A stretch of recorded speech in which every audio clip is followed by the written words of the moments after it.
Baik.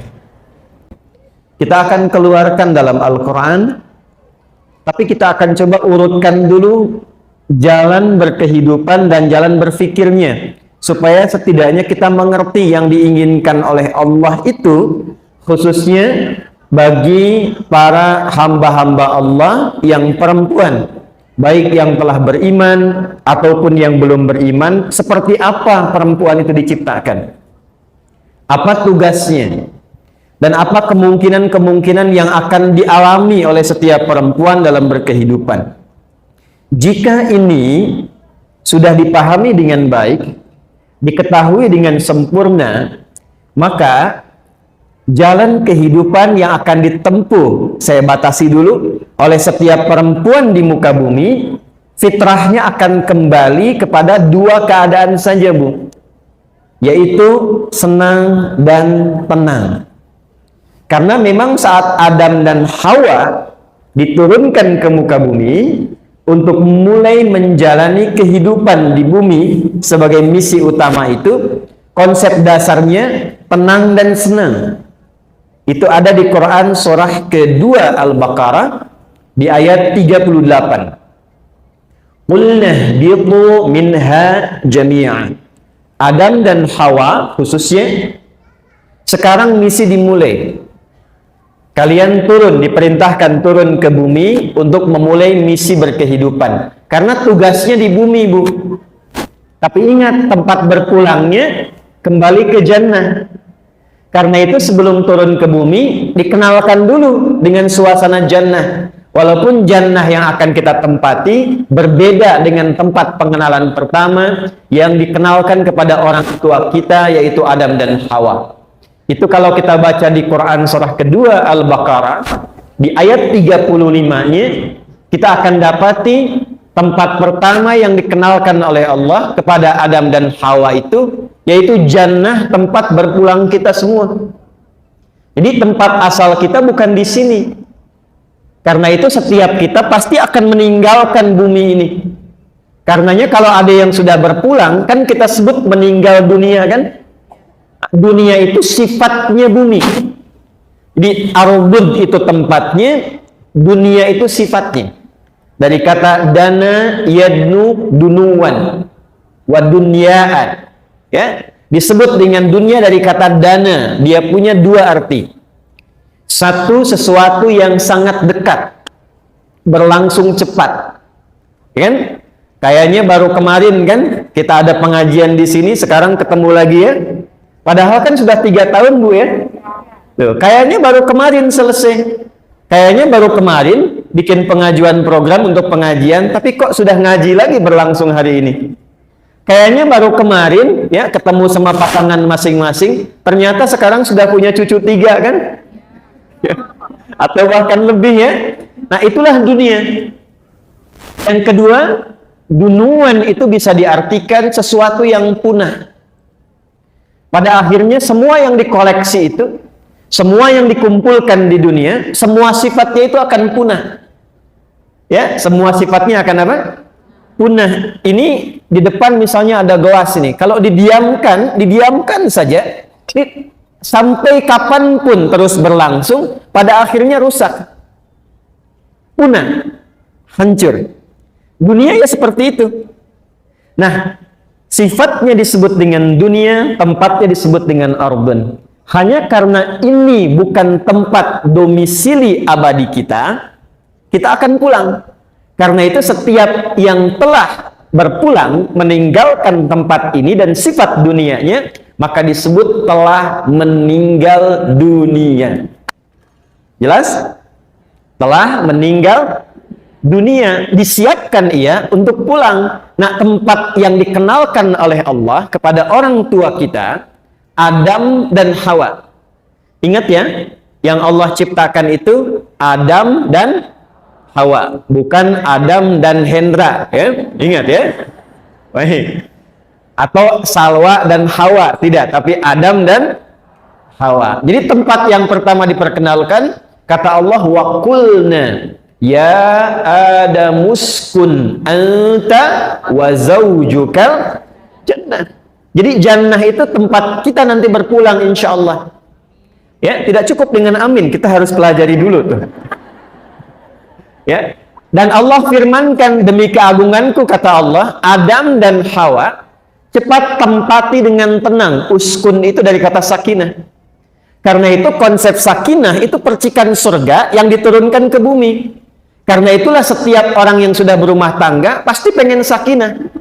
Dan keinginan sakinah itu kadang dituangkan dalam bentuk tulisan, ditempelkan di dinding pintu, dia tuliskan baiti jannati gitu kan.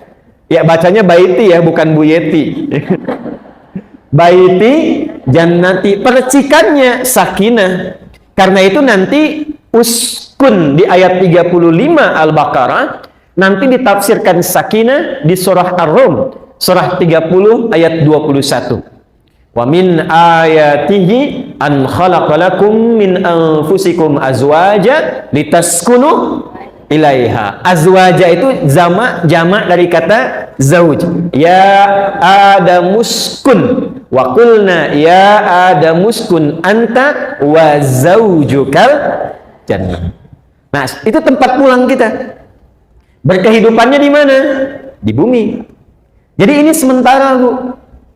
Mempertahankan yang sementara, awas hati-hati ya, tolong catat kalimat ini.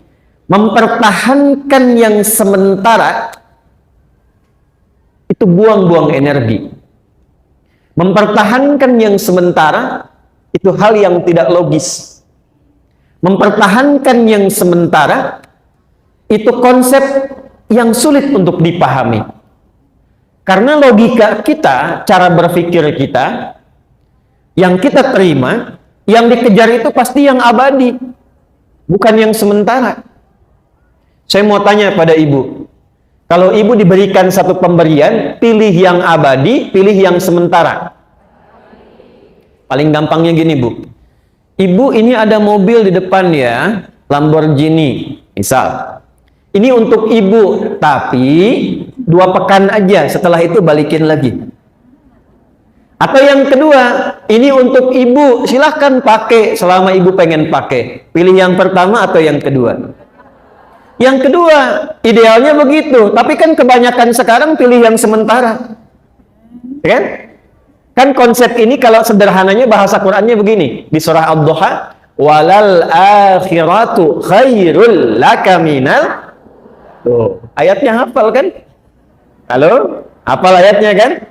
Dan akhirat itu yang abadi, tempat kita pulang, kata Allah, itu yang utama, itu yang abadi, itu yang lebih baik dibandingkan dengan ula. Ula itu dunia sekarang. Jadi kalau saya tanya ibu, pilih dunia atau akhirat? Masa? Akhirat. Yo, gini. Ibu tahu kan, 2 rakaat sebelum subuh itu lebih baik daripada dunia dan seisinya. Baik ya, rakaatul fajri khairum minad dunya wa ma fiha. Menunaikan salat sunnah qabliyah subuh 2 rakaat itu kata Nabi nilainya di sisi Allah lebih tinggi dibandingkan dengan dunia dan semua isinya. Saya tanya ya, kalau ibu ditawari uang 10 juta, pilih 10 juta atau mengerjakan qobliyah subuh? Masa? Gak yakin saya. Qobliyah subuh. Saya tuh gak yakin karena ibu jawabnya pelan. Qobliyah subuh. Coba ganti ya. Pilih mana? 100 juta atau qobliyah subuh? Suaminya tuh yang di sebelah sana tuh. Tapi realitasnya kan tidak begitu. Ibu pilih qobliyah subuh, tapi suami pilih dunia untuk bekerja. Betapa banyak orang yang sudah berangkat bahkan sebelum subuh. Padahal dia mengetahui yang punya rezeki siapa, yang memberi siapa. Allah menyampaikan lewat siapa? Nabi, Rasul menyampaikan kepada kita. Kenapa kita tidak ambil keterangan Nabi? Artinya kalau itu diambil, dunia itu digenggam. Dia begitu. Ketika dikerjakan amalan, dibangun konektivitasnya, Maksudnya Allah akan buka kemudahan pintu rizki seakan-akan dunia dalam genggaman nantinya. Nah sekarang ini akan kita turunkan terlebih dahulu pelan-pelan. Lalu kita akan lihat dalam keterangan Al-Quran dan hadis-hadis Nabi Muhammad SAW. Apa keterangan di Al-Quran dan penjelasan dari Nabi khususnya menyangkut di situasi-situasi kini. Karena 15 abad yang lalu kurang lebih Nabi sudah menyampaikan ada situasi akhir zaman akan terjadi situasi seperti ini, seperti ini, seperti ini, dan itu akan berdampak pada perempuan dan tidak masa-masa itu. Disinilah kemudian pembahasan akan coba kita uraikan. Paham? Jelas? Belum, kan belum saya mulai. Kita baru mukaddimah, sekarang kita mulai. Tadi itu mukaddimah, Bu, kita belum mulai. Ya. Alhamdulillah. Bismillahirrahmanirrahim. Saya ingin tarik nggak terlalu jauh dulu lah. Saya mau tarik ke masa sekitar 600 atau 700 tahun sebelum kelahiran Nabi Muhammad SAW. Jadi sekitar 20 atau 21 abad dari sekarang. Ibu sekalian, kita akan bersama memulai dengan Quran surah ketiga dulu. Al-Imran ayat 33 sampai dengan 37. Yang ada mushaf boleh dibuka, posisi paling kiri dari agak sedikit ke atas sampai ke bawah. Quran surah ketiga Al-Imran ayat 33 sampai 37. Innallaha astafa Adam. Ada ayatnya? Baik. Wa Nuha ala Ibrahim wa ala Imrana alal alamin. Ada ayatnya? Baik. Dimulai dengan inna ya Bu ya. Dan na-nya pendek, tidak dibaca panjang. Inna dibaca pendek. Itu dalam ilmu nahwu disebutnya huruf taukid yang berfungsi menguatkan satu informasi. Bahasa Arabnya begini. Inna harfu nasbin wa taukidin tansibul isma wa tarfa'ul khabara mabniyun 'alal fathi la mahalla lahu minal i'rabi. Paham? Tidak. Baik. Inna harfun nasb wa taukidin. Inna itu huruf nasab dan taukid. Kalau belajar nahwu standar, nasab itu artinya huruf yang menjadikan kalimat setelahnya berharakat fathah atau kasrah kalau jamak. Tapi kalau kita ngaji ilmu balaghah, cabang ketiga di bahasa Arab, nasab itu artinya begini, Bu. Nasabar rajulu asahu fil ardi, menancapkan sesuatu dengan kuat sampai tidak goyah. Jadi kalau ada tongkat ditancapkan di bumi, di tanah, kuat sekali sampai tidak goyah, itu nasab namanya. Jadi kalau ada huruf di Al-Quran, informasi ayatnya dibuka dengan inna, seakan Allah ingin mengatakan begini, hei, tancapkan informasi ini dalam qalbumu dengan kuat, jangan sampai goyah. Kuatkan pada dirimu. Jelas? Nah, kemudian yang kedua, ini pun nanti alamatnya fathah. Fathah itu kalau kita ngaji fikih lughah, sesuatu yang dibuka untuk menyampaikan sebuah inspirasi.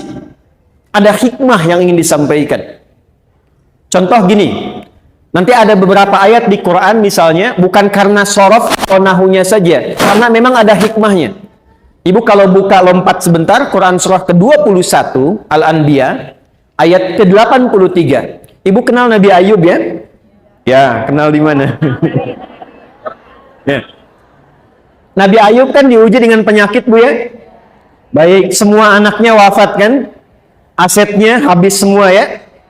Ayatnya ketika diperkenalkan pada kita dibuka dengan fathah. Wa ayyuba. Bukan wa ayyubu, bukan wa ayyubi. Wa ayyuba.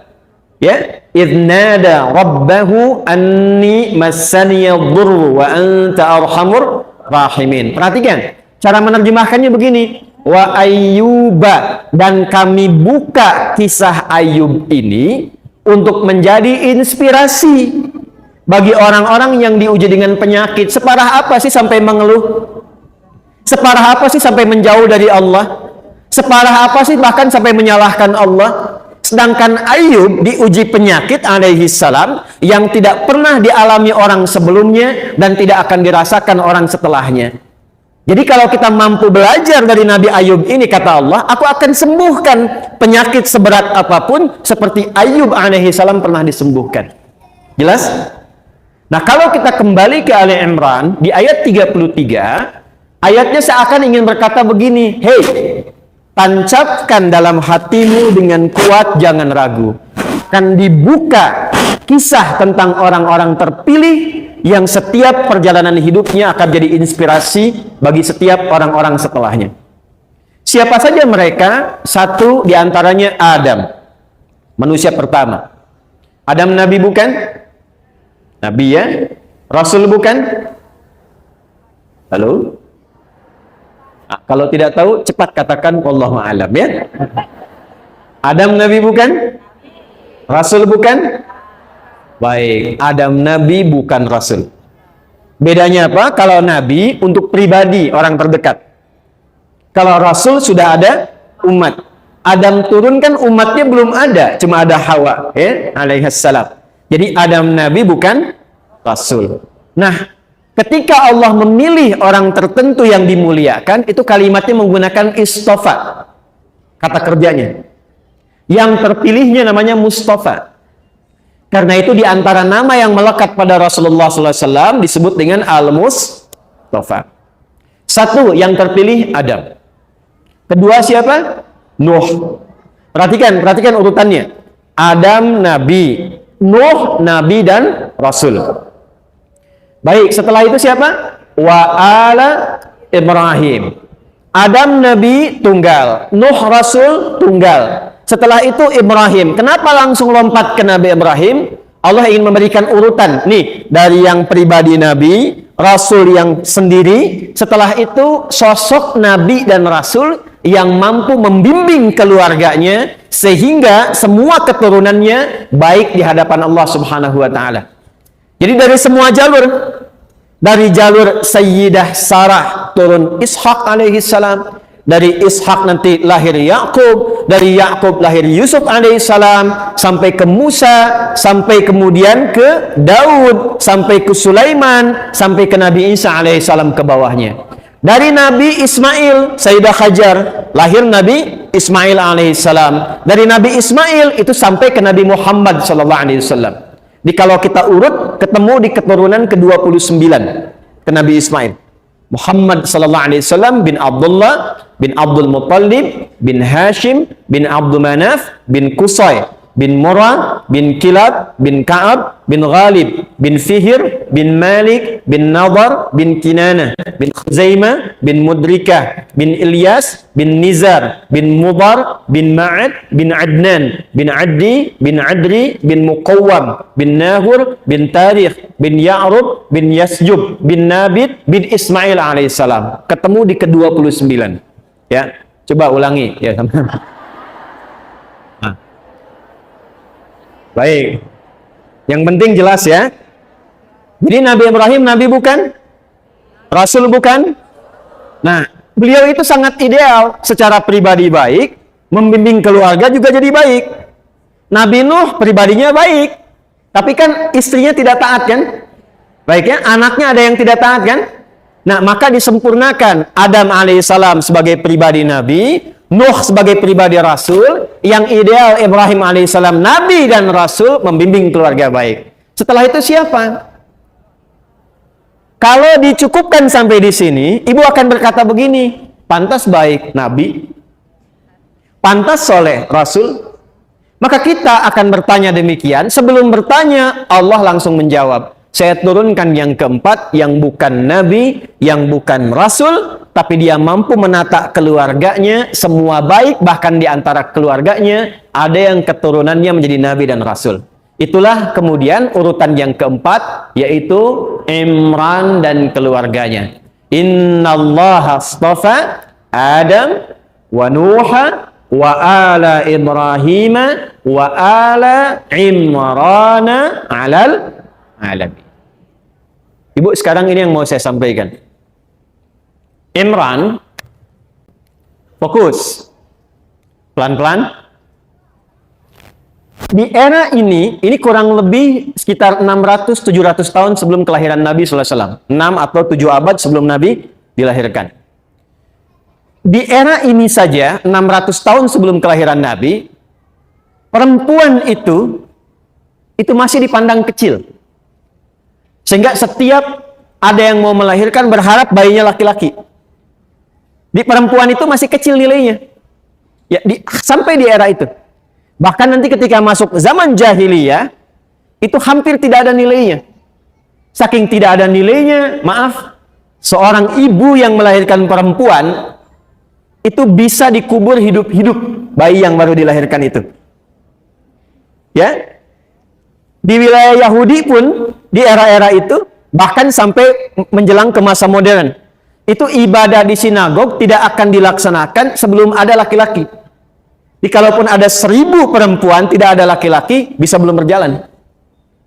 Demikian yang terjadi. Jadi situasinya sebelum Islam kemudian datang dan disebarkan, disampaikan oleh Rasulullah SAW, perempuan itu masih rendah nilainya di tatanan sosial pada masa itu.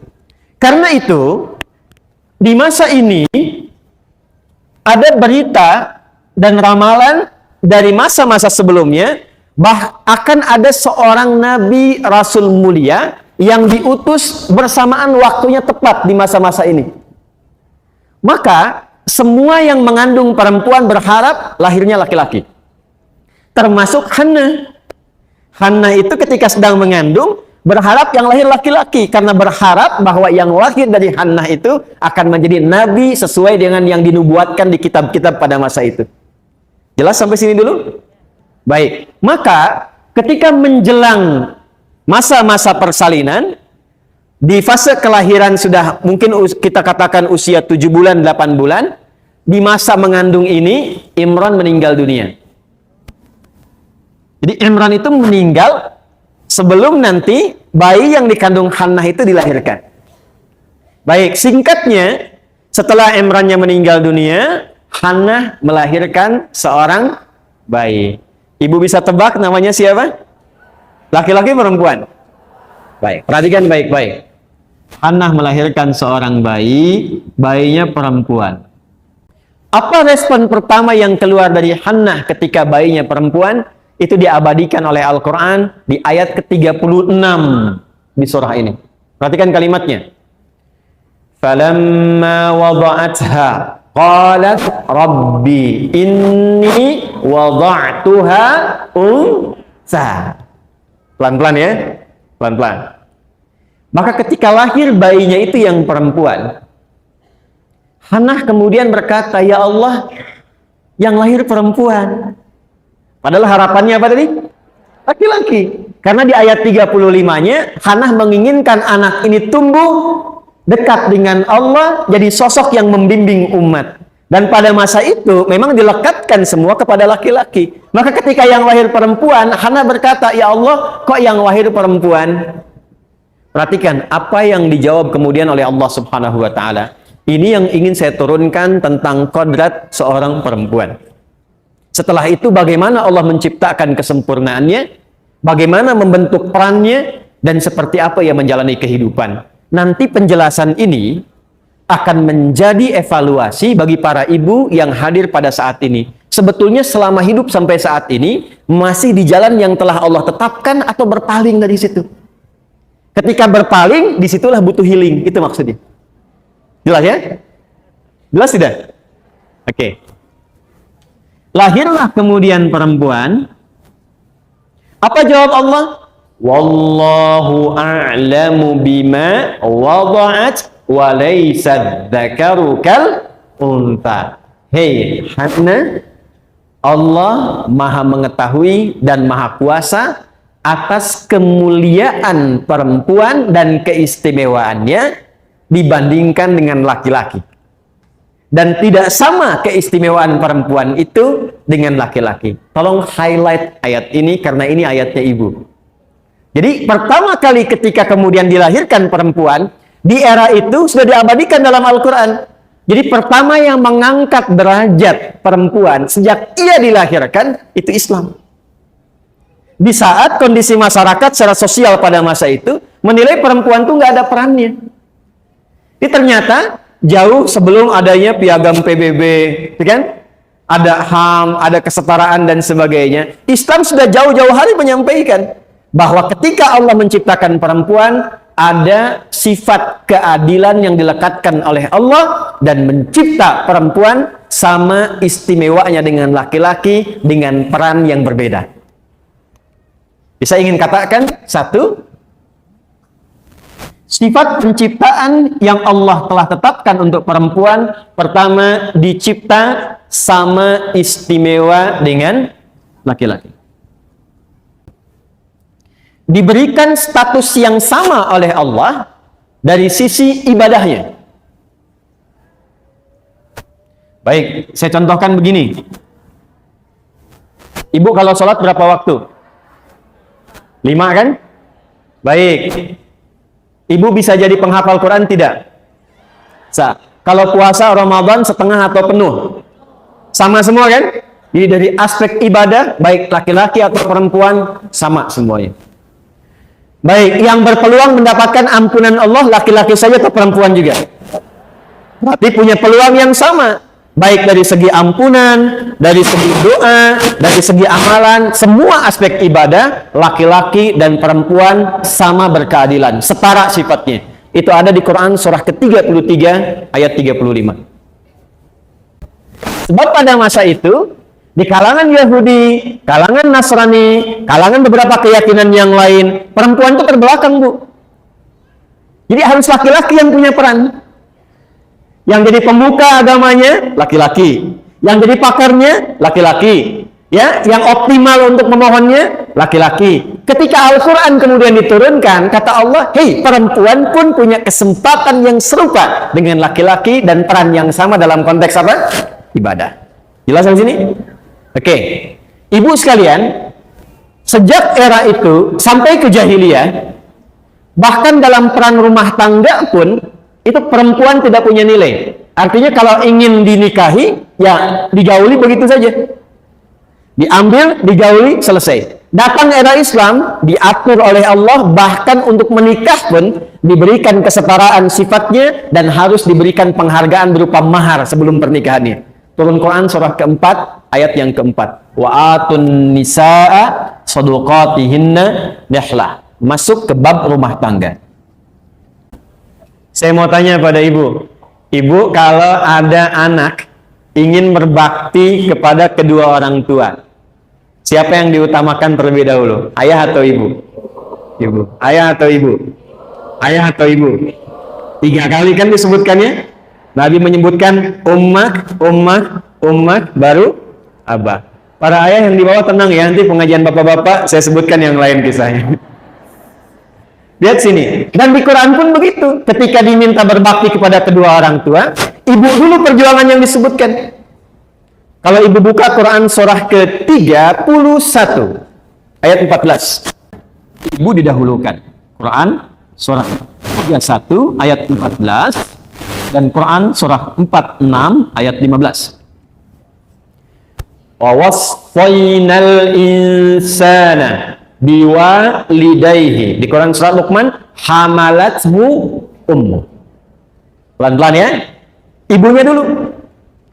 Karena itu komentar sahabat Ali bin Abi Thalib radhiyallahu taala anhu ketika ditanya apa yang dimaksud sabda Nabi ibu disebutkan 3 kali sementara ayah sekali, kata Ali bin Abi Thalib radhiyallahu taala anhu, karena ibu itu, perempuan itu melalui 3 fase yang tidak pernah dialami oleh laki-laki. 1, mengandung. Ada laki-laki yang mengandung? 2, melahirkan. Ada laki-laki yang melahirkan? 3, menyusui, memberikan ASI. Ada laki-laki yang memberikan ASI, menyusui? Tidak ya? Maka ibu disebutkan 3 kali dibandingkan dengan laki-laki 1 kali. Dari semua ini, yang ingin saya sampaikan adalah, sebelum saya sampai ke situ, yang terakhir. Ibu pernah dengar nggak kisah seorang pemuda yang akan berjihad?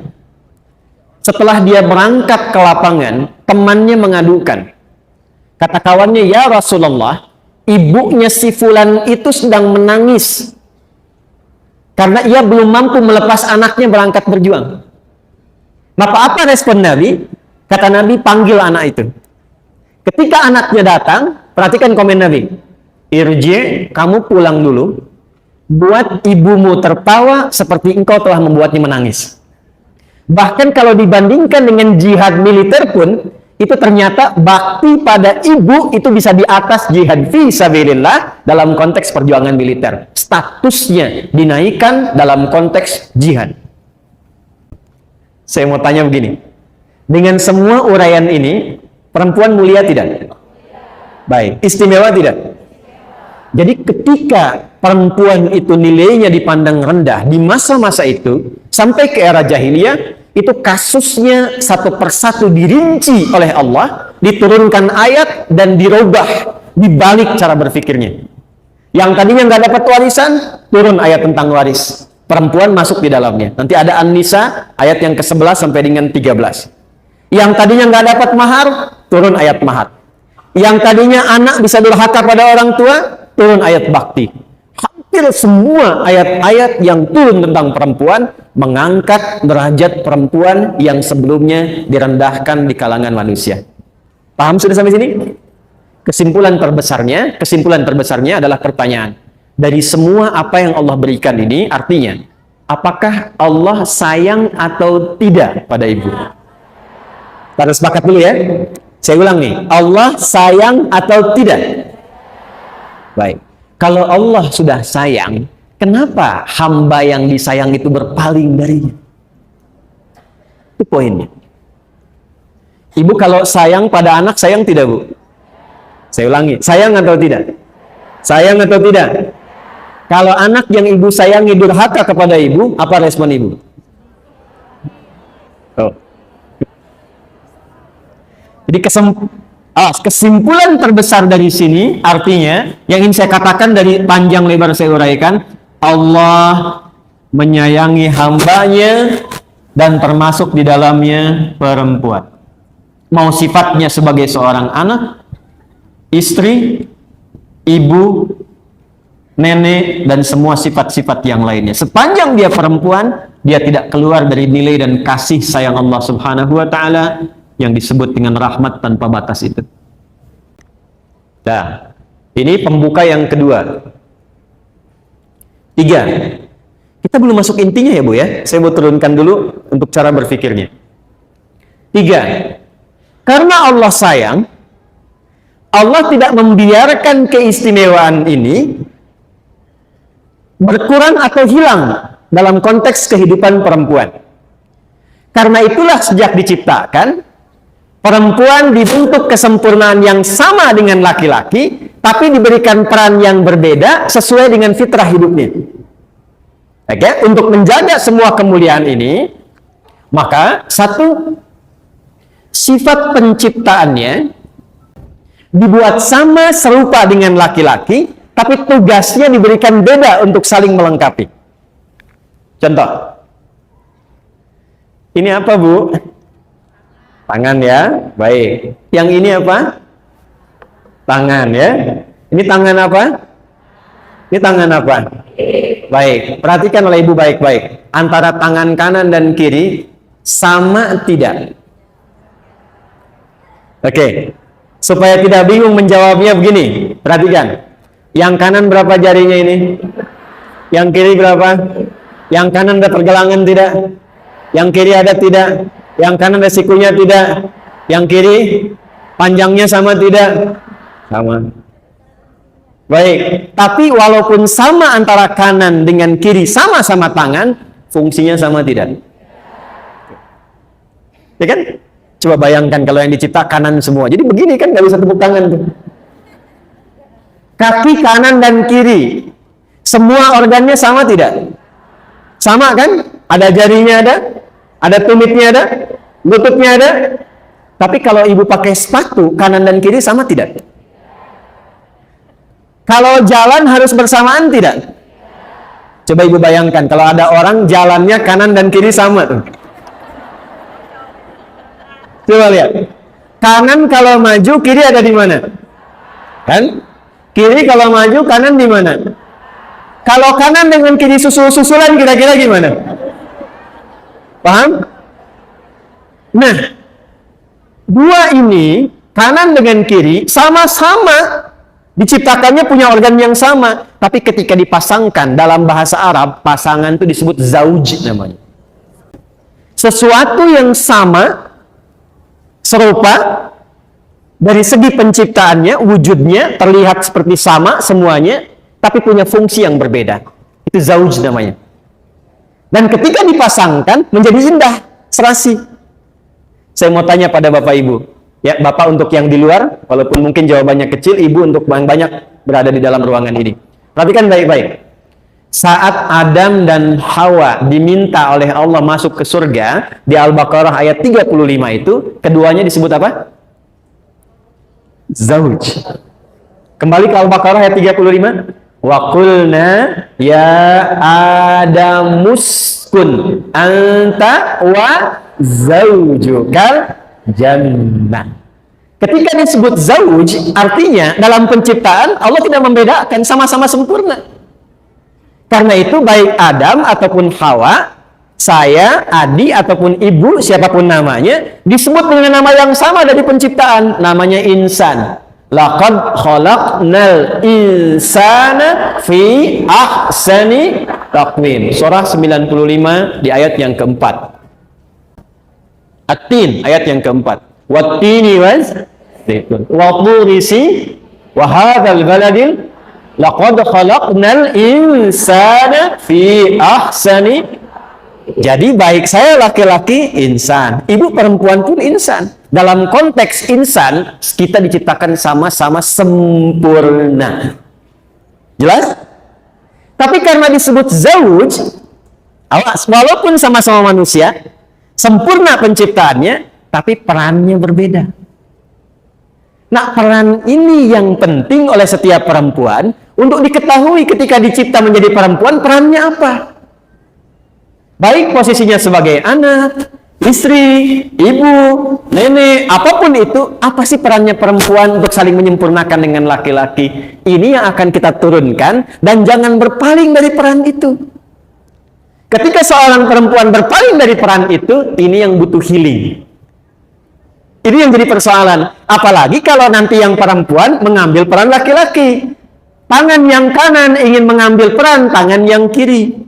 Kaki kanan ingin mengambil peran kaki yang kiri. Ibu kalau keluar dari sini cobain deh Bu ya. Kaki yang kanan pakaiin sendal yang kiri. Tukar aja, kira-kira gimana rasanya jalannya? Ya, hidup juga begitu. Kalau perempuan mengambil peran yang laki-laki akan tidak enak. Laki-laki mengambil peran yang perempuan akan tidak nyaman. Apalagi nanti Nabi sudah sampaikan, akan ada satu masa bukan cuman peran, laki-lakinya pengen jadi perempuan, perempuannya pengen jadi laki-laki. Itu yang akan makin repot nantinya. Jelas sampai sini? Baik. Ya, kalau sudah paham sampai dengan ke sini, mari kita turunkan peran apa yang diberikan oleh Allah kepada perempuan. Satu, kita ambil yang di rumah tangga dulu. Kalau yang sama, kita tidak perlu banyak bahas. Sholat, sama-sama sholat kan? Laki-laki khusyuk, perempuan juga khusyuk. Puasa, dari mulai subuh sampai ke apa? Maghrib. Saya kan perempuan Ustadz, sampai asar aja. Tidak. Ya, tetap dari subuh sampai dengan ke maghrib. Jelas sampai sini? Baik. Kalau sholat juga sama, dari takbir sampai dengan salam. Nggak bisa, karena ibu perempuan misalnya saya sampai ruku aja. Saya sudah jadi nenek, saya sampai tahiyat aja misalnya. Tidak. Sama semua dari takbir sampai dengan salam. Yuk, sekarang kita ambil peran yang spesifik. Rumah tangga. Dari namanya udah beda kan? Kalau ada suami, perempuan jadi apa? Itu. Udah beda kan? Di sini ada suami. Di sini ada apa? Kalau di sini ada ayah, di sini ada siapa? Yo, kan? Di sini ada kakek, di sini ada siapa? Masya Allah, luar biasa. Nenek itu kan cucunya baru satu kan?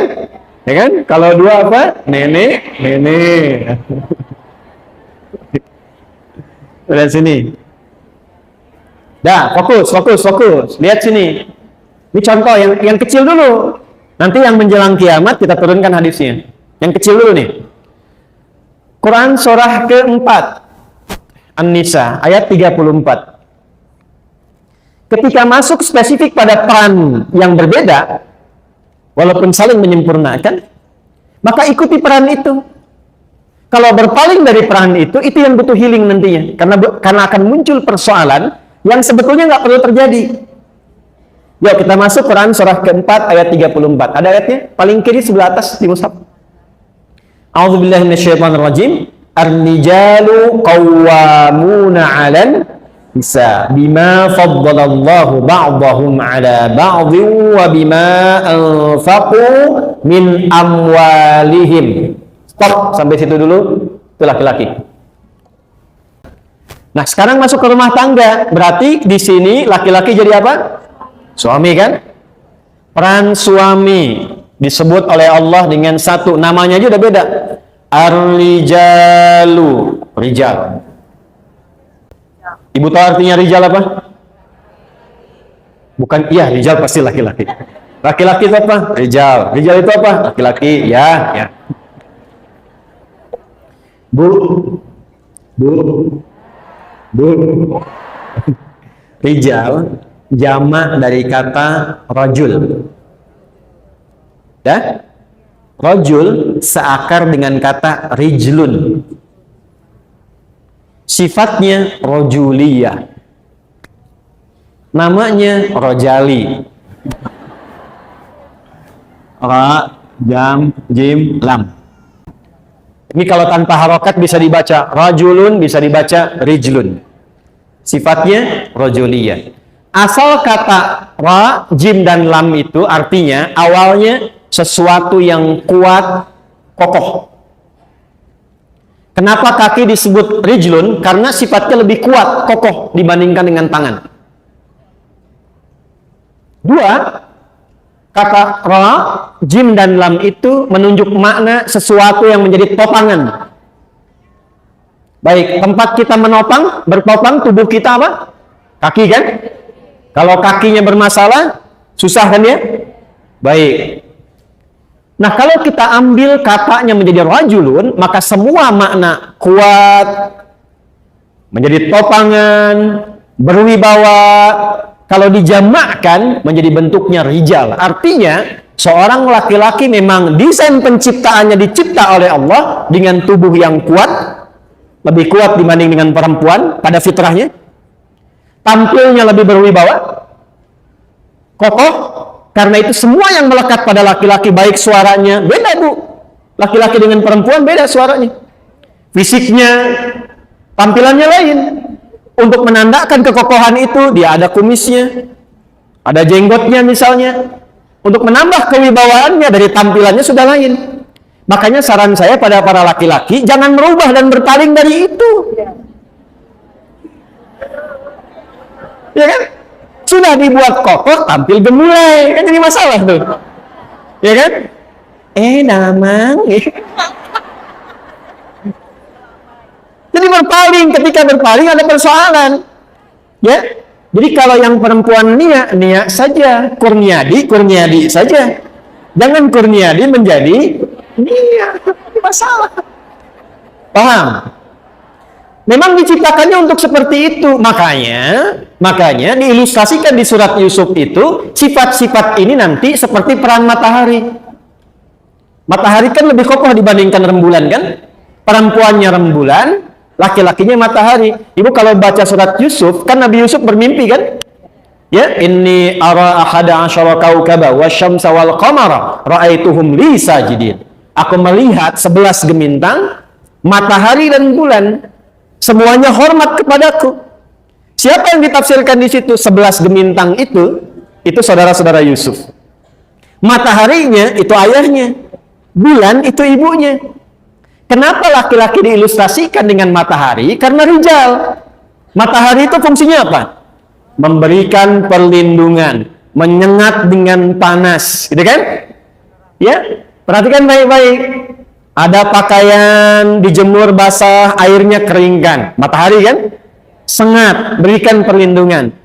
Dia kokoh, berwibawa, kuat. Ada air mata mengalir di pipi istrinya. Hei, keringkan itu dengan kata-kata yang baik, seperti matahari mengeringkan pakaian yang basah itu. Maka keluarlah kalimat-kalimat indah supaya air matanya nggak mengalir lagi. Ya, ada yang ganggu istrinya. Hei, sengat itu, lindungi keluarga. Itulah rijal. Jangan istri diganggu, suami cuek aja, terusin aja Pak. Ya. Itu bukan rijal namanya, paham? Ya, ini sebentar ya, sebentar, pelan-pelan. Jadi kita ke suami sebentar untuk diketahui. Setelah diberikan oleh Allah penjelasannya rijal, rajul, bentuk jamak dari rajul rijal, diberikan perannya. Dikasih dua peran yang pokok. Nanti dahsyatnya, laki-laki diberi dua, perempuan diberi dua. Awas.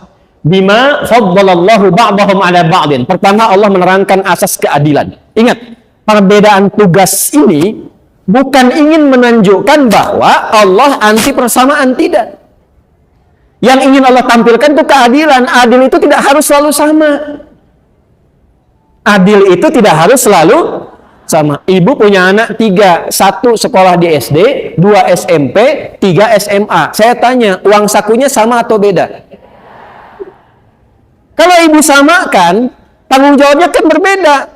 Tapi diberikan berbeda itu bukan karena ingin memberikan perhatian yang tidak sama, karena memberikan sifat apa? Keadilan. Jelas? Allah adil. Kata Allah sebelum menerangkan keadilannya, saya berikan keistimewaan pada masing-masing. Laki-laki istimewa, perempuan istimewa. Bima faddalallahu ba'dahum ala ba'din. Jadi desain penciptaan laki-laki dibuat kokoh itu, berwibawa itu, karena tugas pokoknya berikut kata Allah. 1. Qawwamuna 'alan qawwam. Pelindung, pengayom, pemimpin, pengarah. Pelindung, pengayom, pemimpin, pengarah. Awas, hati-hati ya. Ini tugas pertama untuk siapa tadi? Suami. Jadi yang bertugas melindungi di rumah tangga siapa? Tugas pokoknya, walaupun ibu sama-sama melindungi, tapi yang pokok karena kekuatannya dibebankan kepada siapa? Ya, kenapa? Karena memang desain penciptaannya diberikan kekuatan. Yang pemimpin siapa? Yang pokok, ibu menemani, betul, sama-sama berpartner. Tapi yang pokoknya diberikan kepada siapa? Karena memang desain penciptaannya, memang arahnya ke pemimpinan. Apa sifat dasar pemimpin itu? Ciri khas pemimpin itu apa? Tidak mau dipimpin. Saya ulang ya. Adil, bertanggung jawab, perhatian. Itu biasa. Ciri khas yang paling pokok pemimpin itu tidak mau dipimpin. Ini kalau paham sampai sini, makanya cara masuk komunikasi istri ke suami itu akan diketahui. Jadi kalau ibu misalnya ada yang didiskusikan dengan suami, masuknya dengan cara memimpin, timbul masalah. Butuh healing nanti tuh. Bu, saya punya kisah. Kisah ini sering saya ulang. Suami istri, ini kisah nyata. Sejak saya pertama dari Tripoli datang ke Indonesia, kemudian ke Bekasi. Suami istri sama-sama berpaling, ya, nggak tegur sapa semalaman, gara-gara persoalan yang sepele sebetulnya. Dan itu masalahnya masalah ibadah, masalah sholat. Suami sujud pakai lutut duluan, pulang dari kantor, macet, nyampe rumah nggak sempat ke masjid, sholat di rumah. Istri melihat saat sholat, begitu akan sujud dari i'tidal, sami Allahu liman hamidah, mau sujud, yang turun lutut duluan. Istri lihat, salah. Begitu selesai salam, tanpa muqaddimah, masuknya jadi pemimpin. Tadi ciri khas pemimpin apa? Tidak mau dipimpin, tidak menerima saran, menerima masukan. Ini masuknya keliru. Kalimat yang muncul apa seketika? Papa tadi salah sholatnya. Salah. Akhirnya apa? Jiwa kepemimpinan kan naik kan? Ya, papa tadi salah sholatnya. Emang kenapa, mah? Harusnya saat sujud bukan lutut dulu, tapi tangan dulu. Muncul, nggak mau disalahkan, mama yang nggak baca hadis. Padahal dua-duanya nggak baca, Bu. Akhirnya semalaman tuh ribut, diputuskan besoknya kita ke Ustadz Adi tanya katanya. Ya, datang ke tempat saya. Jadi ibunya pakai telapak tangan turun duluan, laki-laki pakai lutut. Disampaikan peristiwa itu, saya senyum. Pak Ibu, dua-duanya itu ada di kitab yang sama. Namanya Sunan Abu Daud. Yang pakai lutut itu nomor hadis 838 nih, kanan bawah nih. Riwayatnya Wa'il bin Hujur. Yang pakai telapak tangan nomor hadis 840 sampai 841 nih, kiri atas nih. Ini riwayatnya Abu Hurairah. Kisahnya Abu Hurairah itu masuk Islamnya 3 tahun sebelum Nabi meninggal. Nabi meninggal usia 63 tahun kurang lebih. Jadi setelah Abu Hurairah masuk Islam itu, usia Nabi itu 60 tahun. Dan Nabi memang punya masalah di lututnya. Karena itu saat usia itu kadang beliau pakai tongkat. Sholatnya juga menyender karena lututnya bermasalah. Makanya ketika menyampaikan hadis tentang sujud, sujudnya pakai telapak tangan. Karena waktu itu lututnya bermasalah. Hadis dari Wa'il masuk Islam duluan. Nabi masih kuat. Sujud, turun, pakai lutut. Tapi ini bukan ingin menunjukkan bahwa pakai telapak tangan itu karena lututnya bermasalah. Jangan disimpulkan ketika ada orang turun, tua nih katanya. Maksudnya apa? Hei, dalam situasi apapun, mau pakai telapak tangan, mau pakai lutut, boleh, tinggal dipilih mana yang paling nyaman. Yang salah pakai kepala. Ya belum apa-apa kan sudah berpaling kepalanya kan? Akhirnya setelah saya terangkan, keduanya senyum, ketawa, pulang bareng dia bergandengan tangan. Itu problem yang sederhana, peran yang laki-laki diambil alih oleh perempuan. Kalau sudah bulan-bulan aja, jangan pakai matahari. Dengan kekuatan bulan, aku menghukummu, ya. Apa gitu? Ya. Jadi jangan sampai terjadi kemudian, awas ya, situasi-situasi di rumah tangga, sebetulnya tidak perlu ada istilah suami takut istri. Pak RT mengumpulkan satu komplek, ayo anusiun ke istri, ke dia, paling kanan. Semua ke kanan, tiba-tiba yang satu ke kiri tuh. RT-nya aja ke kanan. Bapak nggak takut sama istri kok di kiri? Iya Pak, pun bojo nyuwun ke abdi di kiri. Istri saya minta saya ke kiri. Kita lihat sini pelan-pelan. Ini satu ya. Baik, jadi ibu tercipta desainnya sebagai apa? Perempuan. Bulan atau matahari? Jadi yang pemimpin siapa? Silahkan berpartner dengan suami. Ada sesuatu tentang anak? Masuk lewat masukan. Jangan jadi pemimpin. Pak, masukin aja ke sini, Pak. Pasti nggak ngerti. Ini urusan begini-begini. Nanti naik tuh. Ya? Perang Dunia Ketiga mulai persiapan. Masuk. Dengan kalimat-kalimat yang indah, berikan perannya, maka di situ suasana ketenangan akan tercapai. 2, pelan-pelan. Saya belum masuk ke yang perempuan. Ini yang pokok dulu. Wa bima anfaqu min amwalihim. Dan karena Allah menugaskan para suami mencari nafkah. Ini yang paling penting nih. Yang cari nafkah siapa? Yang cari nafkah siapa? Yang kerja siapa? Uangnya punya siapa? Uang istri, uang suami punya? Ya, terserah ibu aja deh.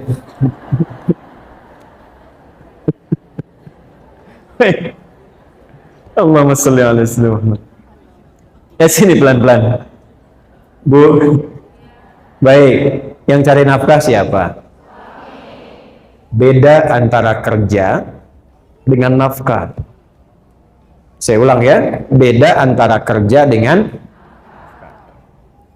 nafkah itu usaha yang diikhtiarkan untuk memenuhi kebutuhan rizki di rumah tangga. Usaha yang diikhtiarkan untuk memenuhi kebutuhan rizki di mana? Bentuknya beragam jenis pekerjaan. Tapi tidak semua pekerjaan itu sifatnya nafkah. Wah, ini mulai serius nih. Tidak semua pekerjaan itu sifatnya apa? Karena nanti perempuan pun diperkenankan untuk beraktivitas dalam bentuk pekerjaan-pekerjaan dengan dua syarat utama nanti. Satu, bukan dipahami sebagai nafkah. Yang kedua, tidak mengganggu stabilitas di rumah tangga yang mengabaikan tugas-tugas pokoknya. Nanti saat masuk ke tugas pokok perempuan kita akan bahas itu. Kalau keluar dari sini sengaja bekerja misalnya dan dipahami sebagai nafkah, maka pasti, saya katakan pasti akan muncul persoalan-persoalan di rumah tangga. Jadi kalau sifatnya pencarian nafkah, itu tugas suami, bukan istri. Sepanjang ada kemampuan dan sudah Allah lekatkan itu semua, maka dia bergerak berikhtiar pun kebutuhan yang ada di rumah itu Allah akan penuhi. Nafkah itu begini, kalau suami A dia bekerja mencari yang halal dan baik, dapat berapapun dari pekerjaan itu akan Allah cukupkan untuk seluruh yang ada di rumah ini. Nanti hasilnya diberikan kepada istri, istri mengolah, jadi untuk semua. Ya, makanya nanti di Islam itu ada bab khusus. Nanti kalau bapak-bapak ngaji, saya terangkan babnya. Bagaimana suami bisa mensupport mencari rizki yang baik, yang mencukupi, bahkan menyenangkan untuk istri sehingga mudah untuk mengolahnya. Tapi karena ini kajiannya untuk ibu, saya ingin katakan, suami dapat berapapun diberikan kepada istri, itu Allah akan buat cukup untuk sekeluarga. Sebaliknya, kalau istri memaksa, memahami untuk bekerja sebagai nafkah ke sini, maka sebanyak apapun yang dibawa ke rumah itu tidak akan pernah menjadi cukup untuk kebutuhan keluarga. Dan selalu akan lahir persoalan-persoalan di dalamnya. Jelas? Zaman Nabi perawat ada yang jadi perawat. Yang jadi guru ada. Karena memang ada sifat-sifat pekerjaan yang memang mutlak perempuan ada di situ. Yang mengandung siapa? Yang melahirkan siapa? Perempuan. Masa yang periksa laki-laki? Saya ulang. Yang mengandung siapa? Yang melahirkan siapa? Anu ngababarkan saha? Istri, perempuan, ibu. Kok yang periksa laki-laki? Makanya di sini perempuan jadi perawat, perempuan jadi bidan, perempuan jadi dokter. Perempuan jadi guru boleh tidak? Boleh. Sayyidah Aisyah radhiyallahu taala anha ummul mukminin guru, pengajar, bahkan ada murid dari kalangan laki-laki pakai hijab tertentu. Jadi guru boleh. Ya, jadi pengajar boleh. Jadi dokter boleh. Silahkan. Sepanjang nanti ada bagian-bagian yang tidak boleh kemudian masuk ke dalamnya karena itu bagian laki-laki. Kalau ibu ingin menyalurkan profesi misalnya, ada bakat tertentu mengajar, silahkan. Tapi jangan jadikan pengajaran itu bagian dari pencarian nafkah. Jelas? Nah, nanti hitung-hitungan kesananya, harusnya kerjasama, kesananya malah hitung-hitungan. Ini harta aku ya, ini yang punya kamu ya. Kalau kita nanti berpisah, tuh kemarin baru nikah, udah mikir berpisah. Pokoknya kita pisahin, kalau terjadi apa-apa bagi dua. Tuh. Kalau terjadi, ibu tuh mau nikah apa mau pisah? Ini perusahaan atau rumah tangga yang sahamnya dibagi-bagi. Jadi nggak jalan, zauj akhirnya tidak berjalan. Kan nikah itu azwaja. Wa min ayatihi an khalaqalakum min anfusikum azwaja. Jadi partnershipnya bersama-sama menata keluarga, bukan membagi-bagi untuk berpisah. Ya, irhamukillah. Paham sampai sini? Halo? Ibu mau jualan boleh tidak? Mau dagang boleh tidak? Boleh. Sayyidah Khadijah kan pedagang ulung. Silakan.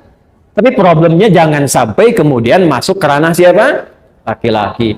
Karena terjadilah kata Nabi, referensinya Musnad Imam Ahmad. Dalil hadis-hadisnya.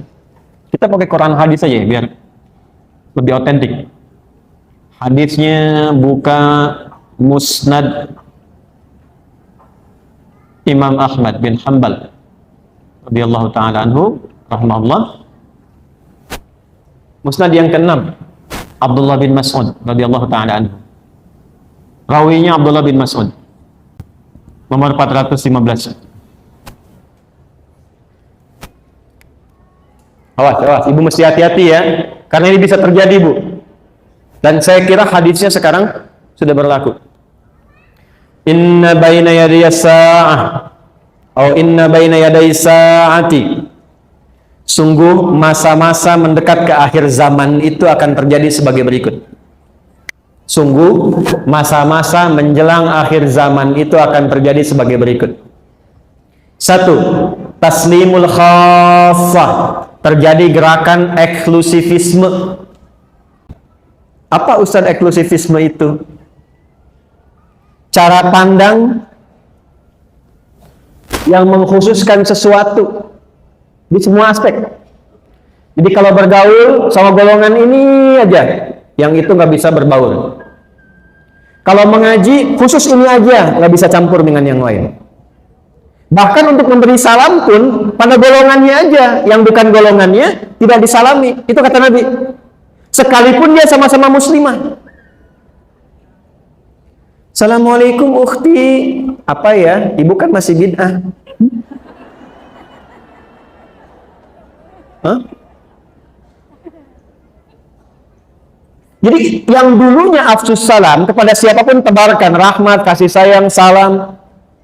Ibu dulu kan kalau bertemu masih Assalamualaikum ya. Temu saya di Timur Tengah itu masuk angkot aja Assalamualaikum. Ya. Assalamualaikum. Waalaikumsalam. Kalau sekarang kan masuk angkot Assalamualaikum bawa kotak kan. Nah ini akan terjadi gerakan-gerakan yang terbatas kata Nabi. Dekat-dekat akhir masa itu sudah nggak kenal lagi silaturahim yang luas. Mulai terputus. Kemudian yang kedua apa? Ini yang terkait dengan penjelasannya. Fusyuwat tijarah. Sudah mulai menyebar berbagai jenis jual beli, transaksi jual beli. Dikata Nabi, semua jenis perdagangan jual beli itu ragamnya udah banyak. Sampai-sampai di hadis lain taqarubul aswaq, cara mengakses dagangan itu jadi lebih mudah. Sekarang terjadi tidak? Dulu ibu kalau mau ke Kosambi naik angkot ya, naik ojek jalan dapat di situ pulang kan? Sekarang keluarkan handphone, klik datang sendiri ya. Terjadi belum? Sudah terjadi? Dan sekarang luar biasanya ragamnya jadi banyak ya pilihannya. Klik makanan banyak semua pilihan. Model jilbab banyak tuh kelihatan. Jadi ibu mau klik apa aja keluar produknya banyak kan? Di satu segmen itu banyak ragam. Kata Nabi mendekat kepada akhir zaman itu akan terjadi ragam banyak sekali dalam konteks kehidupan ekonomi. Dagangan modelnya banyak, satu menu bisa banyak. Ibu kalau keluar saya tuh bingung tuh, sate aja sekarang banyak. Sate A, sate B, sate C, sate ini. Ya. Kemarin mau kurban grade-nya aja banyak ya. Kurban grade A, kurban grade B, kurban grade C, sebagainya.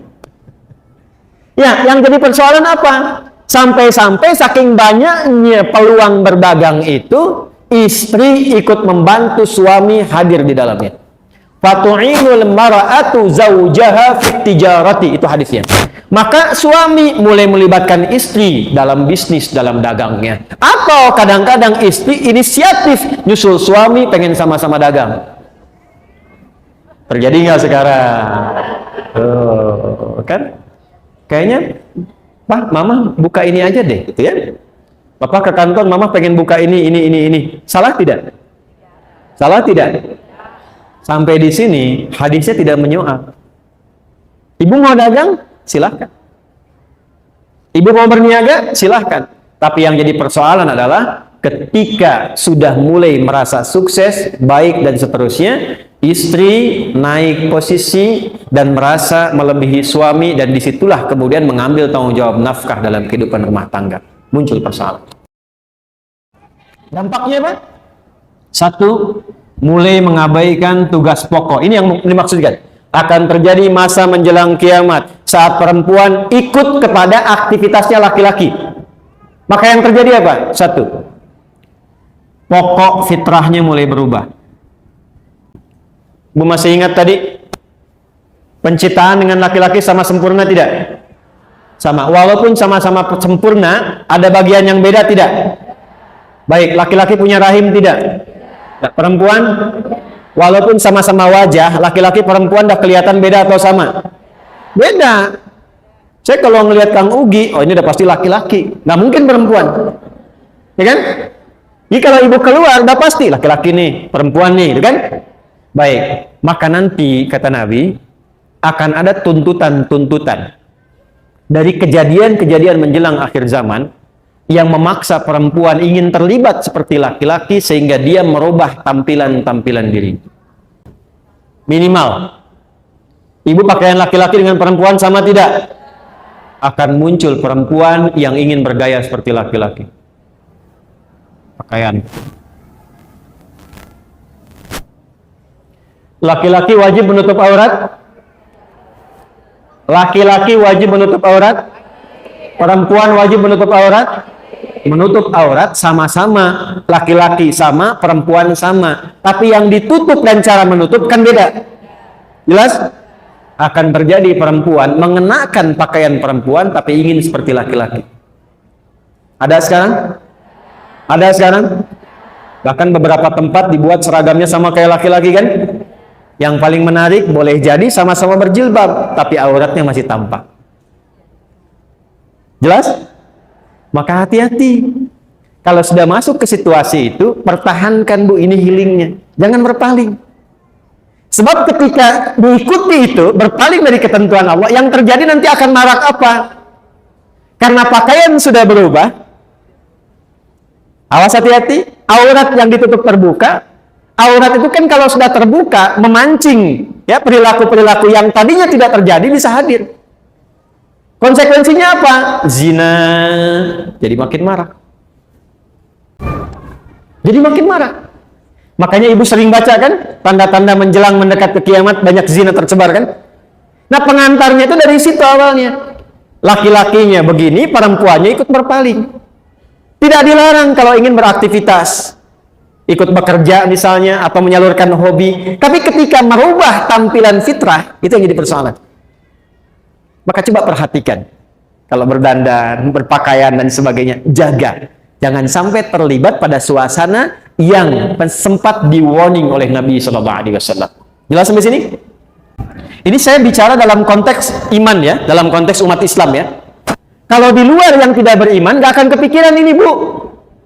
Gak akan kepikiran. Makanya kalau ibu ke barat, di Amerika, di Eropa, kan, agama itu dianggapnya biasa, seperti budaya. Makanya nggak ada pikiran tentang agama. Jadi bagi mereka, karena nggak belajar tentang nilai agama seperti kita yang pelajari dalam konteks keislaman, mau pakaian apa saja silahkan, yang penting terhormat dalam budayanya. Jadi mau kelihatan auratnya juga bagi mereka yang penting terhormat dalam budaya mereka. Ya, mau pakai pakaian minimalis juga dalam budaya mereka, karena nggak ada konsep ini.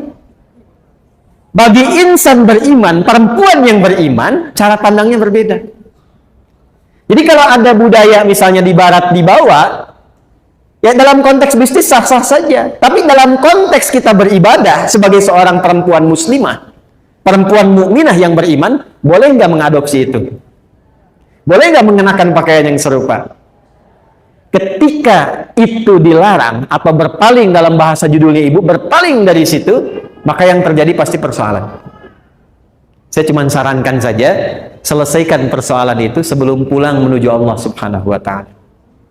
Nih, contoh paling gampang sebenarnya begini. Bu, perempuan dalam Islam berjilbab tidak? Ya, nggak ada perbedaan pendapat. Berjilbab tidak? Berjilbab. Laki-laki berjilbab tidak? Tidak. Perhatikan baik-baik. Perempuan tuh berjilbab, hikmahnya banyak. Kalau kita bahas satu saat ayat tentang jilbab, saya urutkan tuh. Dari mulai fikihnya, hikmahnya, macam-macamnya. Itu Bu, saking sayangnya Allah, itu perempuan diminta berjilbab karena sayangnya Allah. Ya ayyuhan nabiyyu, hei Nabi sallallahu alaihi wasallam, qul li azwajika firalkan. Bahasa sekarang kan viralkan. Kalau sudah viral, like, share, and comment. Kalau sudah viral, like, share, and comment. Kata Allah, viralkan. Katakan pada istri-istrimu, wabanatika, dan anak perempuanmu. Perhatikan, wanisa'il mu'minin, dan semua perempuan yang beriman. Saya tanya, ibu perempuan tidak? Perempuan bukan? Beriman tidak? Berarti ayat ini untuk saya atau untuk ibu? Ayat ini untuk perempuan atau laki-laki? yudnina min jalabibihinna asa an yu'rafna fala yu'dain. Kata Allah, kenakan jilbab. Kenapa harus berjilbab? Satu, asa an yu'rafna, supaya diketahui mereka perempuan beriman. Kalau sudah tahu, fala yu'dain, maka melekat hukum pada laki-laki untuk menghormati dan membantu serta melindunginya. Jadi dulu Bu, kisahnya begini. Waktu ada perempuan di Madinah yang muslimah, sebelum ayat tentang jilbab turun, itu malam-malam mau buang hajat. Kan dulu tuh nggak ada seperti kita toilet umum seperti sekarang. Jadi kalau mau buang hajat tuh ke kebun kurma, kemana. Malam-malam ketika akan keluar, diganggu oleh laki-laki Yahudi, preman-preman Madinah. Dilaporkan kepada Nabi. Begitu esoknya dilaporkan, turunlah ayat ini. Disuruh pakai jilbab. Begitu pakai jilbab, sudah viral di kalangan para pemuda muslim. Itu muslimah tuh. Itu mukminah tuh. Maka perintahnya satu, kata Al-Quran. Setiap Anda melihat perempuan berjilbab, bantu, tolong, lindungi dia. Kaidah fikihnya begitu, hukumnya begitu. Jadi sebetulnya saya kalau melihat ibu berjilbab kesulitan, saya wajib bantu ibu. Enak bener deh ibu beli beras, aduh susahnya. Kelihatan sama Pak Duni, saya aja yang bawain Bu. Tuh. Saya ada perlimpahan. Ini jilbab itu bukan sekedar dikenakan untuk menunjuk identitas sebagai insan beriman muslimah, bukan hanya itu. Itu wujud sayangnya Allah kepada perempuan. Kalau mau digali dari segi kesehatan, dari segi macam-macam banyak. Tapi kesimpulannya satu, Allah sayang pada perempuan. Kalau fikihnya dipraktekkan itu luar biasa. Sekarang kenapa Allah yang sudah sayang, perempuannya berpaling? Allah sayang memberikan jilbab. Banyak orang mencari kasih sayang Allah. Ini Allah langsung memberikan kasih sayangnya. Saking sayangnya pakai nih. Saking sayangnya Allah, bahkan Masya Allah meninggal pun masih dijilbabin juga. Kain kafan perempuan kan beda dengan laki-laki Bu ya. Yang perempuan ada kudungnya tidak? Laki-laki ada tidak? Tidak. Jangan sampai meninggalnya pakai kudung, hidupnya nggak pakai jilbab. Ntar malaikat nanya, Cici, siapa nih katanya? Kan? Udah meninggal kok kudungan? Itu. Halo? Ini kan? Jelas ya? Jadi cara memposisikannya demikian. Jadi ibu maksudnya. Ibu tata betul tuh, akan tiba masa-masa seperti itu. Sekarang saya tanya, ada nggak pekerjaan yang membuka lowongan kerja untuk perempuan tapi harus lepas jilbab? Berarti hadis Nabi benar atau tidak? Itu aja sederhananya dulu. Jelas sampai sini? Alhamdulillah kita di Indonesia. Karena di Indonesia, untuk mempraktekkan agama itu sudah jadi ketentuan di undang-undang.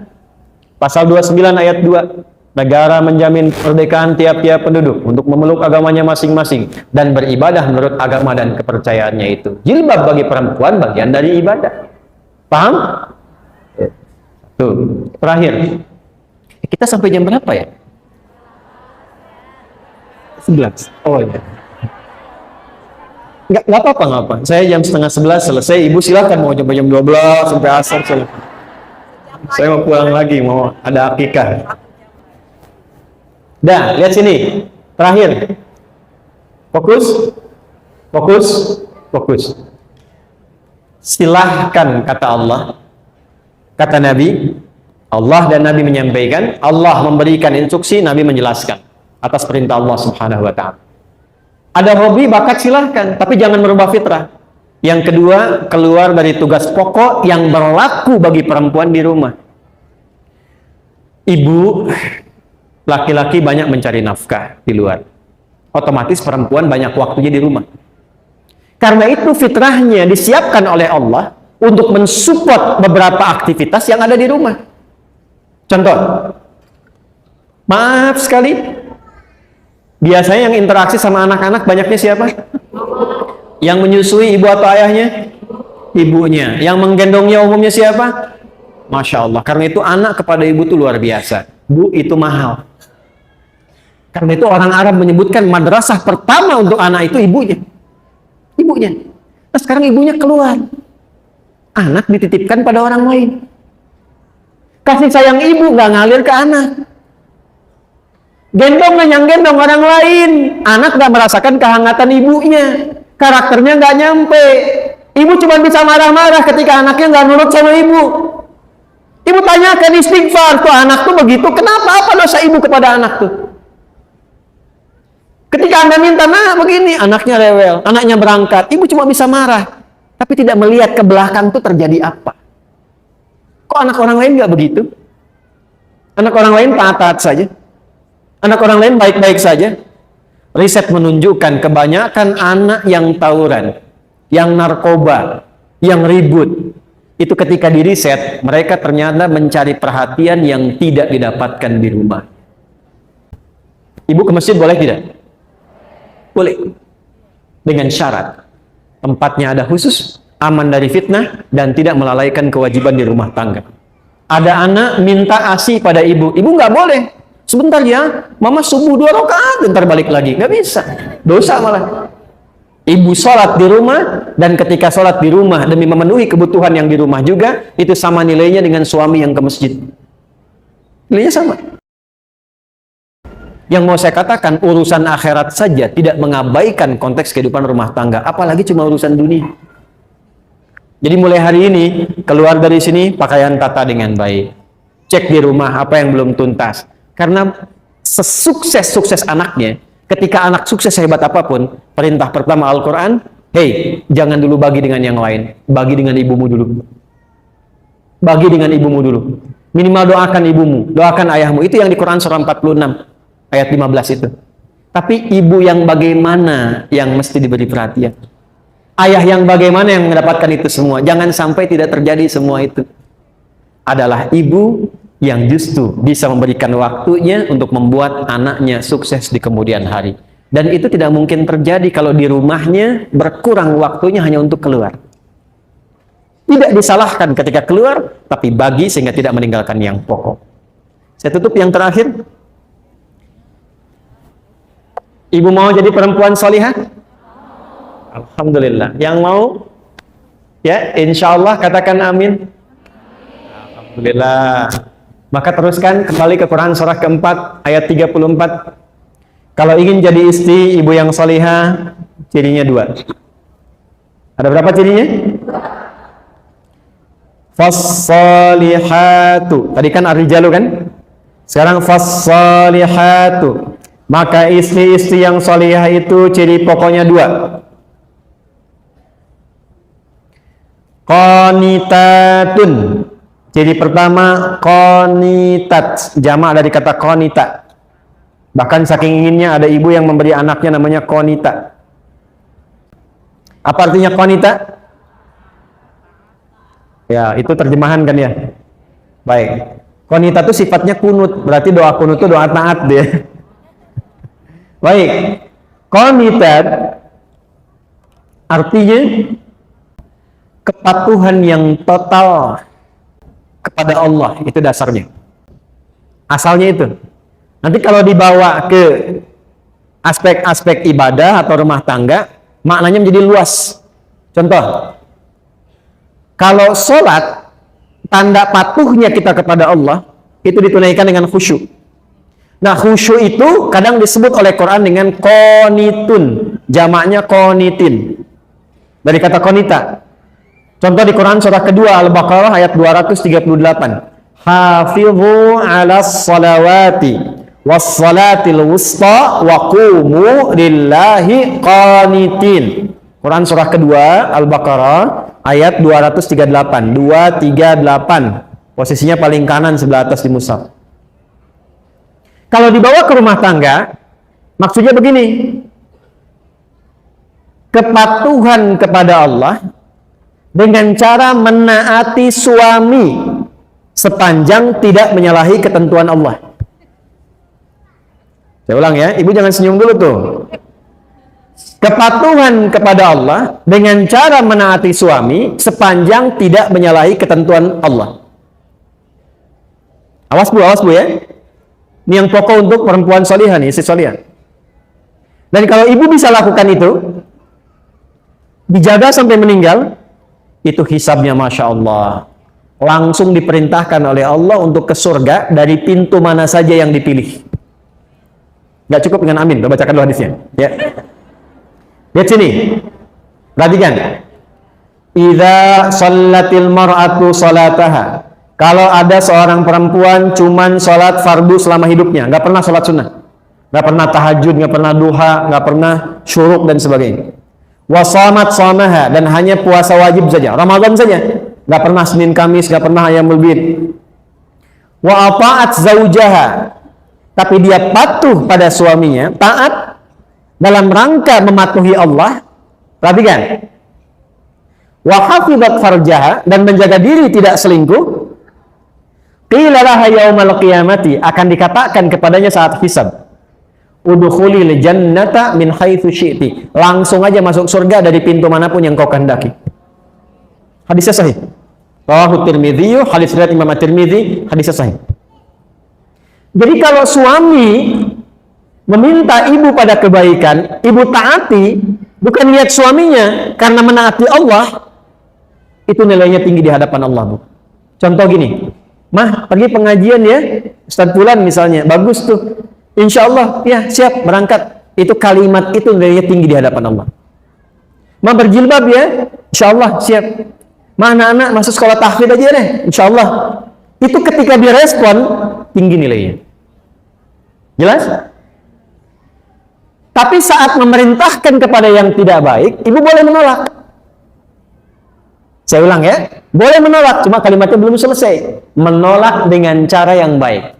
Ingat yang pemimpin itu siapa? Suami. Contoh, Mah, lepas dulu jilbabnya ya, Papa ada family gathering, yang lain nggak pakai jilbab, Papa nggak enak. Sebentar aja, cuma 30 menit, dari itu pakai lagi. Ibu kalau jawabnya, apa? Tahu nggak Pak? Ini, itu rame itu.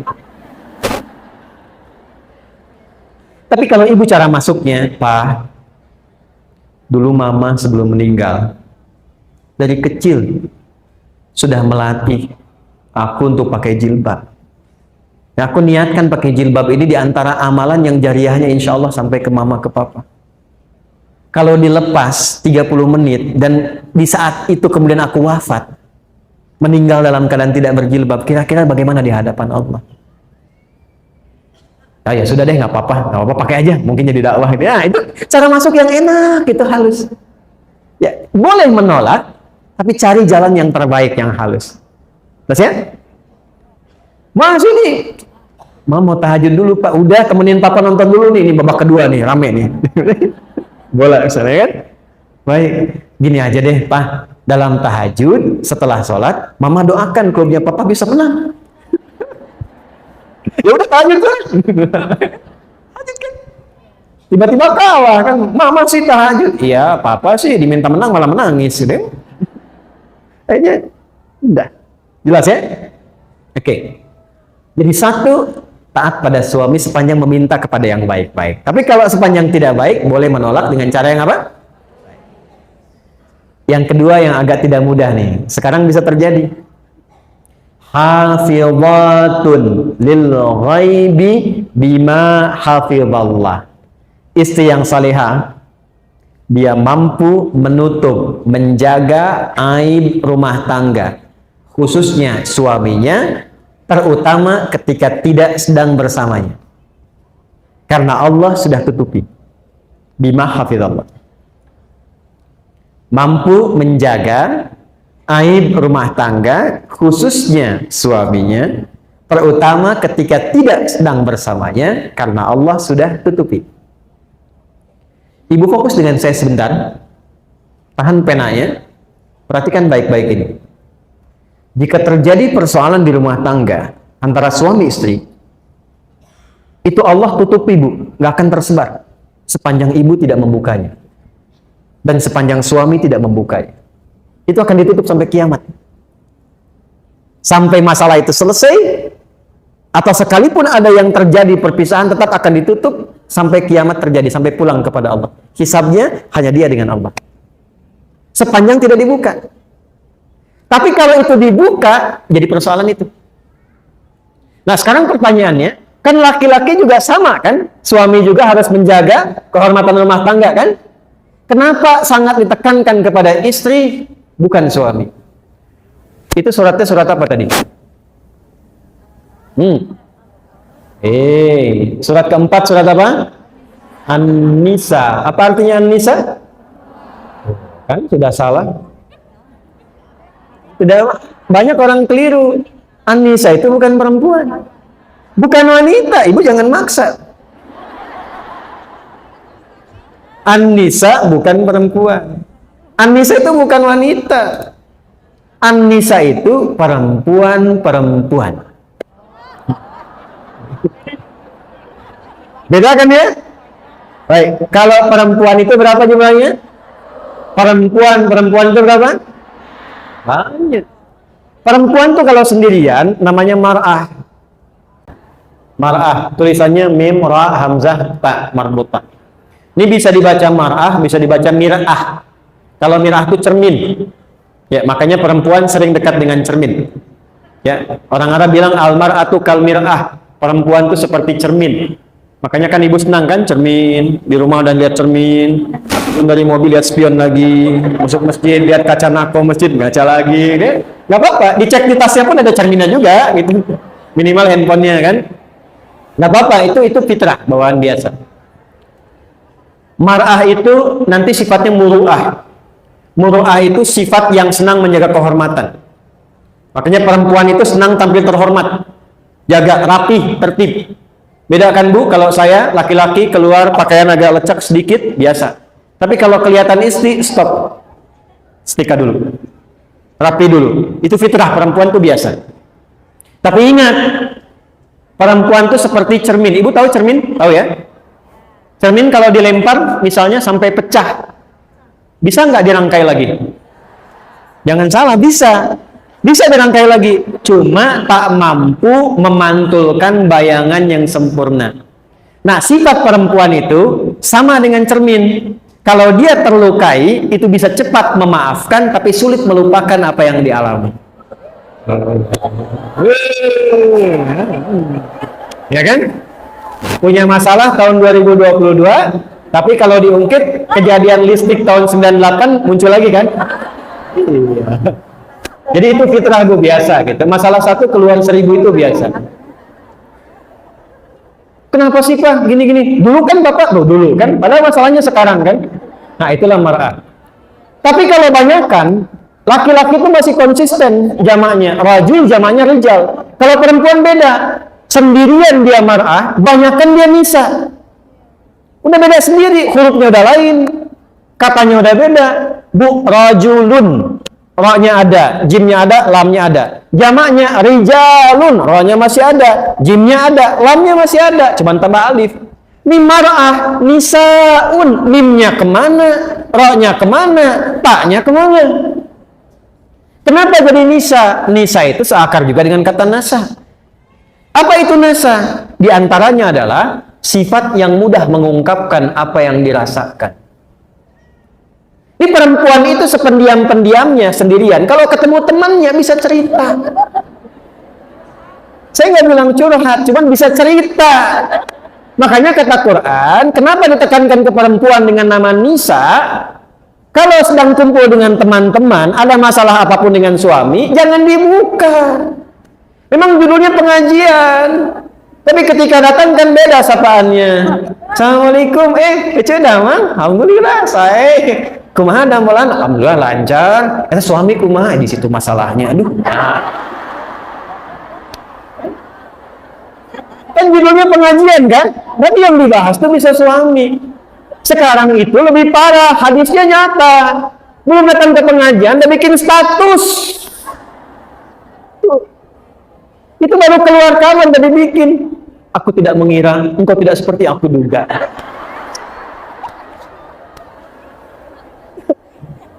Terus yang menyebarkan itu ditungguin komennya, dilihat siapa yang komen. Teteh kenapa? Ya? Itu terjadi tidak? Halo, terjadi tidak? Pakai jilbab aja bikin status. Sudah sampai TSM, tinggal menunggu Ustadz. Ayo, tuh ayo. Oh, kan? Hadisnya betul tidak? Qurannya betul tidak? Berarti ibu semua butuh healing. Ya kan? Jelas ya? Tuh. Itu tuh sederhana Bu, tapi dalam sekali. Dan itu nanti di Ali Imran tuh lebih dalam lagi. Akan membuat kalau itu dipertahankan, boleh kok Bu. Pasang status itu boleh. Ibu kalau di situ setiap hari cantumkan satu hadis tentang perempuan, ayat tentang perempuan, dibaca oleh teman ibu jadi pahala. Ya. Tapi kalau TSN mendung langsung bikin status, apa gitu? Itu kata Quran tipikal orang sakit. Wa idza ja'ahum amrun minal amni awil khaufi adza'u bih. Dan tipikal orang yang kurang sehat itu, yang butuh healing itu, apapun situasi yang dialami, dia langsung broadcast. Bahasa Quran. Jajan bakso enak, broadcast. Ya, kurang bayar, broadcast. Ya. Ini awis bakso di dia, ayeuna ceklik di Instagram. Tuh muncul. Gitu kan? Tuh, butuh healing semua tuh. Paham ya sampai sini ya? Apa obatnya? Sudah. Lihat sini. Yang menciptakan kita siapa? Yang tahu tentang kita siapa? Maka healing terbaik kembalilah kepada Allah. Tubu ilallahi taubatan nasuha. Tubuh itu kembali, taubatornya kembali, balik ke Allah. Biasanya healing itu kaitannya lebih banyak dengan penyakit hati. Lebih banyak. Hati itu marad penyakitnya. Fi qulubihim. Obatnya disebut dengan syifa. Saya ulangi, obatnya disebut dengan apa? Maka kalau ingin mendapatkan healing, kembali kepada Allah mencari syifa, maka cari ayat-ayat dalam Al-Quran yang terkait dengan syifa. Contoh, buka Quran surat 17, ini penutup di akhir. Ayat ke-82, Quran surah 17 ayat 82. Wa nunazzilu minal Qur'ani ma huwa shifaa'un wa rahmatun lil mu'minin. Wa nunazzilu minal Qur'ani ma huwa shifaa'un wa rahmatun lil mu'minin. Wa la yazidul zalimina illa khasara. Dan kata Allah, demi keagunganku, aku turunkan ayat-ayat Quran itu menjadi syifa.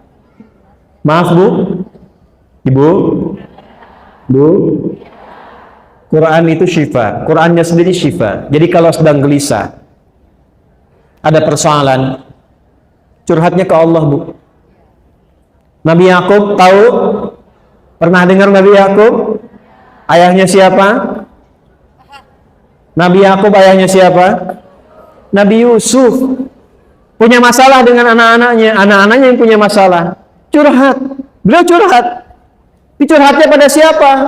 Innama ashku bathi wa huzni ilallah. Sama Allah. Ibu bangun tahajud, minta sama Allah.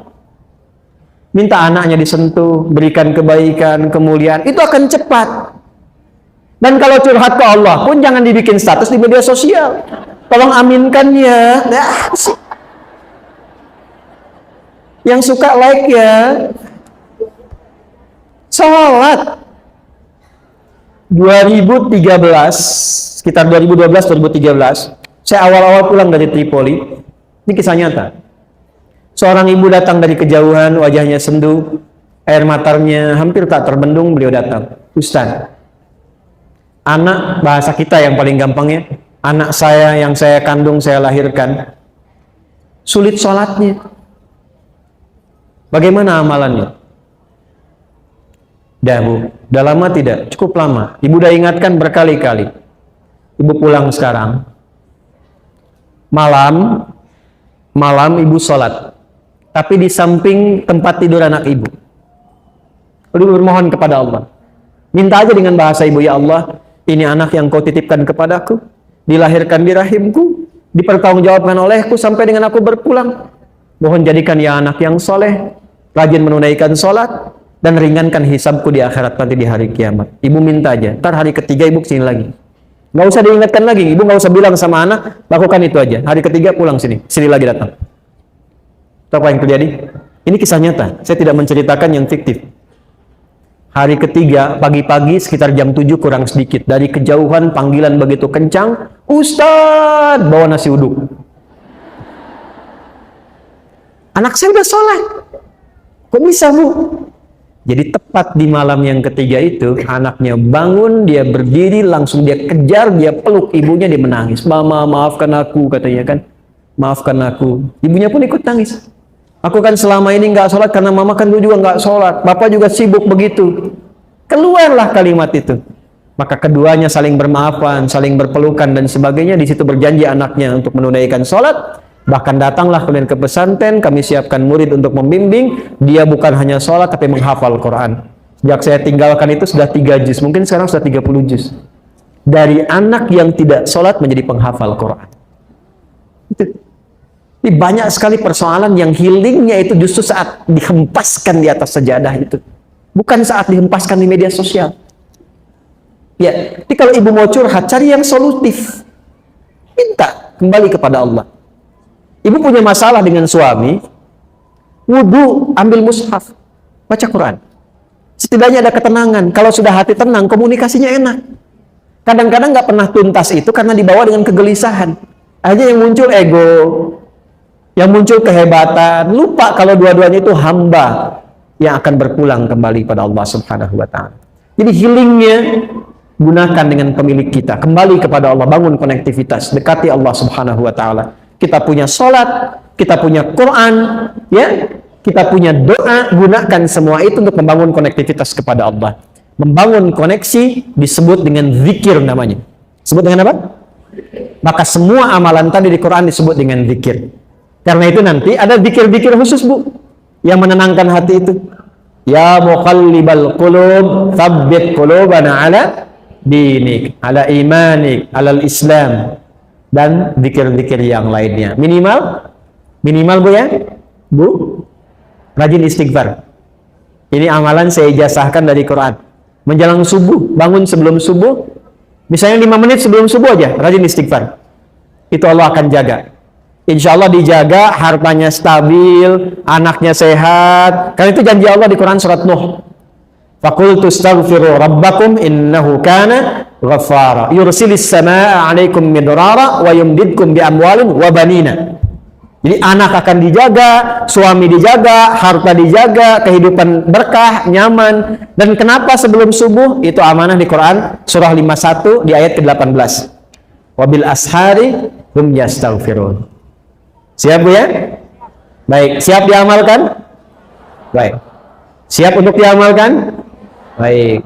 Saya ingin coba berikan yang terakhir. Saya berikan doa, insya Allah kalau ibu amalkan ini singkat padat.